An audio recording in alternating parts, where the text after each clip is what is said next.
ماموں کے بیٹے نے میرے ساتھ زیادتی کی۔ میں نے جب مامی کو بتایا تو سب نے مجھے غلط کہا، مجھے دھکے دے کر گھر سے نکال دیا۔ دور کے رشتہ دار نے ایک بڈھے سے میری شادی کروا دی۔ اس کے بھی بچے تھے۔ اس کے بچوں نے بھی مجھے بہت ذلیل کیا۔ پھر وہ شوہر بھی فوت ہو گیا۔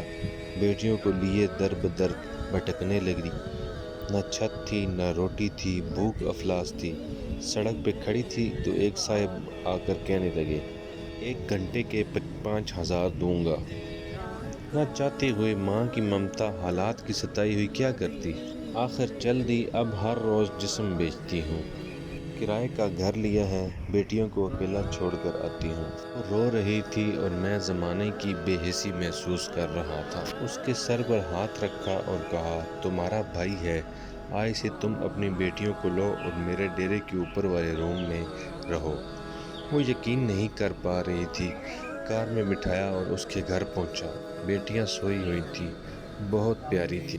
گود میں اٹھایا، دل کو سکون ملا۔ وہ مسلسل روئے جا رہی تھی۔ مجھے کہنے لگی، آپ فرشتے ہیں، آپ کون ہیں؟ میں اسے اپنے آفس لے آیا۔ وہ دعائیں دینے لگی، جھولی اٹھا کر، نہ جانے کتنی دعائیں۔ میں نے اس سے کہا، جا کر سو جائیں۔ اپنے ڈیرے میں گیا اور میرے سامنے سے وہ چہرہ گزرا جو ایک لڑکی اپنے شوہر سے جھگڑ رہی تھی اور اسے کہہ رہی تھی، مجھے طلاق دو، تم کو میری قدر ہی نہیں۔ وہ اپنا گھر جلا رہی تھی اپنی بے وقوفی کی وجہ سے۔ وہ بیچاری کیا جانے زمانے کی تلخیاں کیا ہوتی ہے، زمانے کا ڈسنا کیا ہوتا ہے۔ میں بتانا چاہتا تھا، اپنا گھر جان بوجھ کر اجاڑنے والی لڑکیوں کو طلاقیں لینا آسان ہے، اس کے بعد جینا موت ہے۔